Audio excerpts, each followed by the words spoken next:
নামাজে সেজদায় চোখ বন্ধ রাখলে কি হতে পারে, কি ঘটতে পারে, কি পরিণতি হতে পারে?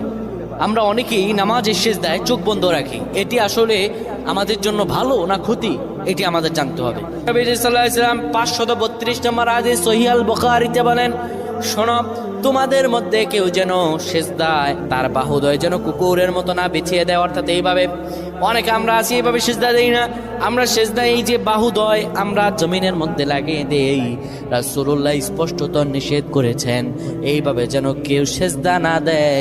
এইভাবে যদি সেজদা দেয় আল্লাহর দরবার তার নামাজ কবুল হবে না।